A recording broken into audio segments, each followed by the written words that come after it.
ہم کب معصوم مانتے ہیں سیدنا معاویہ رضی اللہ تعالیٰ عنہ؟ ہم معصوم نہیں مانتے، لیکن ہم سیدنا علی رضی اللہ تعالیٰ عنہ کو، سیدہ فاطمہ رضی اللہ تعالیٰ عنہ کو، ان کو بھی معصوم نہیں مانتے۔ ان سے بھی اجتہادی غلطیاں سرزد ہوئی ہیں، اور یقیناً اللہ تبارک و تعالیٰ نے انہیں بھی معاف کر دیا ہے، اور سیدنا معاویہ رضی اللہ تعالیٰ عنہ اور ان کے گروہ کو بھی معاف کر دیا ہے۔ آپ ایک کی غلطیاں کہتے ہیں، محدثین نے بیان کی ہیں، دوسری کی غلطیاں جو ہے وہ محدثین سے آپ کو نظر ہی نہیں آتی ہیں، اور ان سے کبھی آپ نے عبرت حاصل نہ خود کی ہے، نہ دوسروں کو کہا ہے کہ آؤ بھی عبرت حاصل کرو، نہ ان کے بارے میں کبھی ایسے الفاظ کہے ہیں کہ نبی کریم صلی اللہ علیہ وسلم نے کٹ حجت قرار دیا تو آپ بھی کہیں نہیں کٹ حجت تھے، کبھی نہیں آپ کہتے، ہم بھی نہیں کہتے۔ تو سیدنا معاویہ رضی اللہ تعالیٰ عنہ کے بارے میں اور ان کے گروہ کے بارے میں آپ کا دورہ معیار کیسا ہے؟ آپ نے یہ جو کہا نا جی یہ وبال ان کے کندھوں پہ رہے گا، اور اسی طرح آپ نے بہت سارے ایسے الفاظ بولے ہیں جو سیدنا معاویہ رضی اللہ تعالیٰ عنہ کے گروہ کے لیے یہ ڈھونگ رچانے اور اس طرح کی باتیں یہ سخت توہین میں آتے ہیں۔ اور میں آپ کو بتاؤں کہ سیدنا مغیرہ بن شعبہ رضی اللہ تعالیٰ عنہ جن کے بارے میں آپ نے نام لے کر کہا نا ان امت نال کم پانا ہے، کم پایا ہے، فراڈ کیا ہے، دھوکہ کیا، اور آپ نے کہا جی ہم صرف لعنت سے رکتے ہیں، باقی ان کے بارے میں ہم کوئی دفاع نہیں کرتے۔ دیکھیں میں آپ کو یاد کرواؤں، آپ نے خود سورۃ الفتح کی تفسیر کرتے ہوئے آپ نے کہا تھا کہ یہ جو رضی اللہ عنہم ورضوا عنہ والی آیت ہے نا، اللہ کی رضامندی اور جنت پکا ہونا اور یہ سارے معاملات جو ہیں یہ صلح حدیبیہ کے موقع پر جو صحابہ کرام موجود تھے یہ ان کے لیے خاص ہیں، یہ سب صحابہ کے لیے نہیں ہیں۔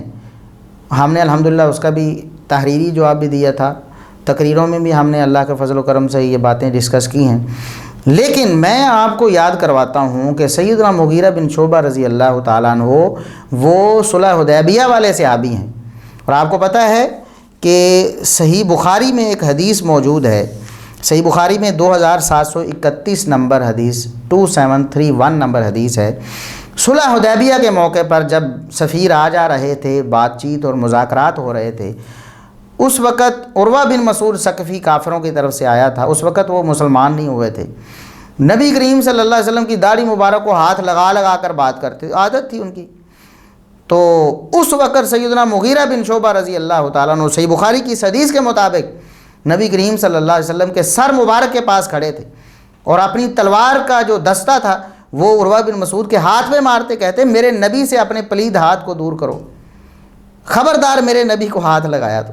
حالانکہ عروہ بن مسعود ثقفی ان کا جگری یار تھا، لنگوٹیا جسے کہتے ہیں، اور عروہ نے اس کا شکوہ بھی کیا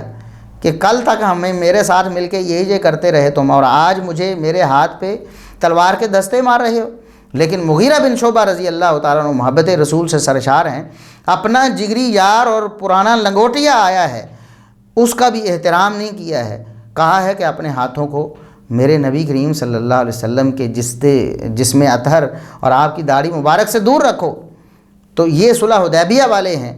صحیح بخاری کی حدیث کے مطابق، اور آپ اس بات کو مانتے ہیں کہ رضی اللہ عنہم ورضوا عنہ ان کے لیے نازل ہوئی ہے۔ چلو اتنا تو مانو کہ سیدنا مغیرہ بن شعبہ رضی اللہ تعالیٰ عنہ سے اللہ راضی ہو چکا تھا،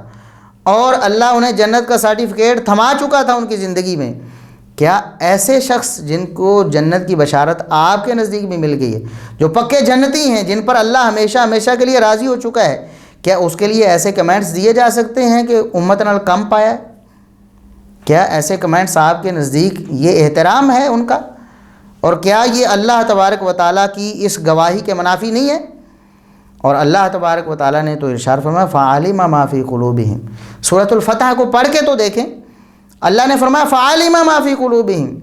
اللہ تبارک و تعالیٰ نے ان کے دلوں کو جان لیا ہے۔ اللہ تبارک و تعالیٰ جانتا ہے کہ ان کے دل پاکیزہ ہیں، ان کے دلوں میں کبھی میل نہیں آئی اور نہ میل آئے گی۔ یہ بات تو اللہ نے قرآن میں ارشاد فرما دی،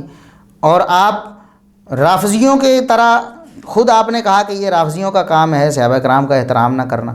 رافضیوں کی ڈگر پر چلتے ہوئے آپ نے یہ کہا کہ ڈھونگ رچایا تھا انہوں نے،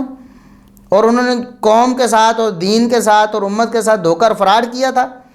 انا للہ و انا الیہ راجعون۔ خود دیکھیں کہ آپ خود کہاں کہاں پھنستے ہیں، خود اپنی ہی باتوں میں آپ کہاں کہاں اپنی ہی زد میں آتے ہیں۔ ہم آپ کو کچھ نہیں کہتے، لیکن رافضیت کی جو تعریف آپ نے کی ہے وہ آپ پر فٹ ہو رہی ہے۔ اللہ کے لیے ہماری دعوت فکر ہے آپ کو، آپ ان باتوں سے باز آ جائیں۔ اور میں آپ کو بتاؤں کہ عمر بن عاص رضی اللہ تعالیٰ عنہ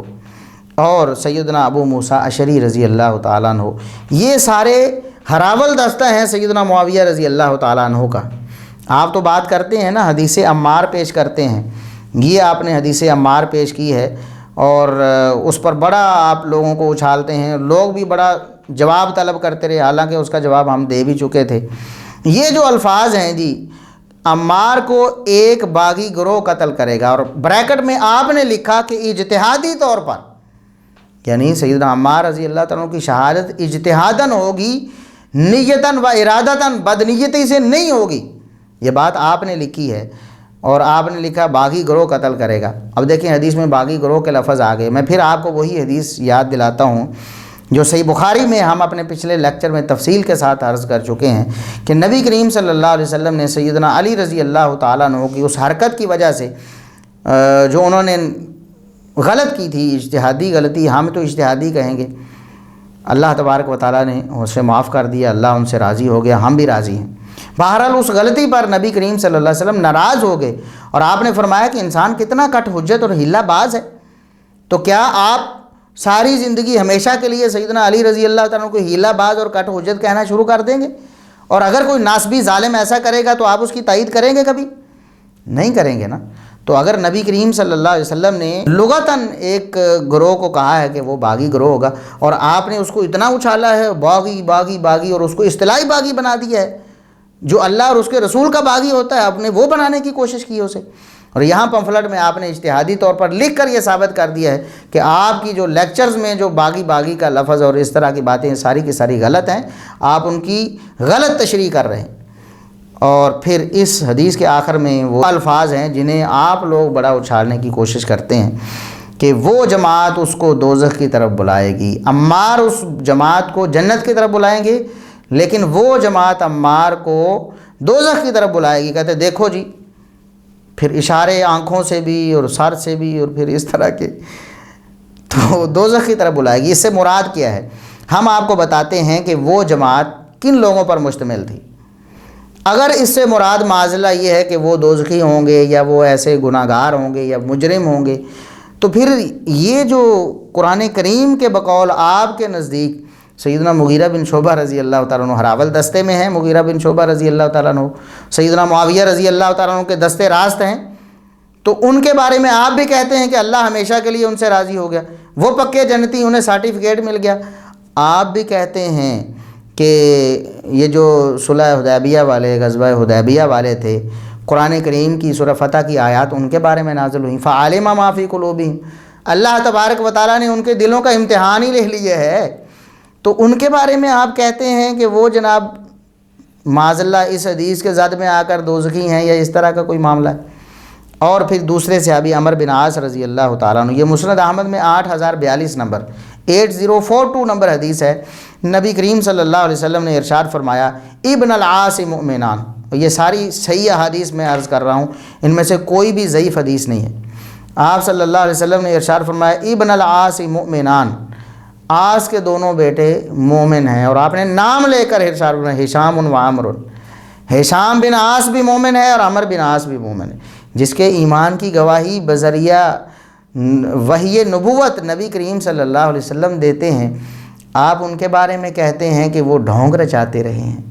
معاذ اللہ ان کی نیت خراب تھی، وہ قوم کے ساتھ اور دین کے ساتھ اور امت کے ساتھ دھوکہ کرتے رہے ہیں، معاذ اللہ، استغفر اللہ استغفر اللہ۔ اور پھر تیسرے صحابی ابو موسیٰ اشعری رضی اللہ تعالیٰ عنہ، یہ کون سے صحابی ہیں آپ کو بتاؤں؟ مسند احمد کی 22952 نمبر حدیث ہے، 22952 نمبر حدیث، صحیح حدیث ہے۔ نبی کریم صلی اللہ علیہ وسلم نے سیدنا ابو موسیٰ اشعری رضی اللہ تعالیٰ عنہ کو قرآن کی تلاوت کرتے سنا، اور آپ صلی اللہ علیہ وسلم نے سن کر اپنے جو ساتھ موجود صحابی تھے ان سے پوچھا، میرے صحابی کیا خیال ہے، آپ انہیں ریاکار سمجھتے ہیں؟ اتراہ مرائین، تو انہوں نے کہا کہ نبی کریم صلی اللہ علیہ وسلم سے عرض کیا اللہ کے رسول آپ ہی بتائیے کیا یہ ریاکار ہیں؟ تو آپ صلی اللہ علیہ وسلم نے فرمایا نہیں، ابو موسیٰ اشعری انہ مؤمن منیب، یہ تو مومن ہیں، ان کے ایمان کی گواہی بذریعہ وحی نبوت نبی کریم صلی اللہ علیہ وسلم نے دی ہے۔ اور صرف مومن ہی نہیں اکیلا فرمایا منیب، اللہ کی طرف بہت زیادہ رجوع کرنے والے مومن ہیں، یعنی مومن بھی اکیلے مومن نہیں ہے، مومن منیب ہیں، جن کے بارے میں نبی کریم صلی اللہ علیہ وسلم بذریعہ وحی ایسی بشارتیں دے، ان کے بارے میں آپ کہتے ہیں کہ یہ ڈھونگ رچاتے رہے ہیں، یہ امت کے ساتھ دھوکہ فراڈ کرتے رہے، امت نہ کم پاندے رہے۔ انا للہ و انا الیہ راجعون۔ آپ قیامت کے دن اللہ تبارک و تعالیٰ کو، اللہ کے رسول صلی اللہ علیہ وسلم کو، آپ کے صحابہ کو کیا منہ دکھائیں گے؟ ہمیں آپ سے ہمدردی ہے، اللہ کے لیے آپ ہماری باتوں پہ ٹھنڈے دل سے غور کریں، اکیلے بیٹھ کر تعصب کی پٹی کو ہٹا کر ان باتوں پہ غور کریں، کیا یہ جو باتیں آپ نے کی ہیں یہ ان صحابہ کے احترام کے منافی ہیں یا نہیں؟ اور ان صحابہ کے احترام کے منافی بات کرنا آپ کے نزدیک رافضیت ہے، تو آپ اپنے بقول رافضی بن گئے، ہم نہیں کہتے، اپنے بقول آپ رافضی بن رہے ہیں، اس لیے غور کریں، اور اللہ تبارک و تعالیٰ آپ کو توبہ کی اور رجوع کی توفیق عطا فرمائے۔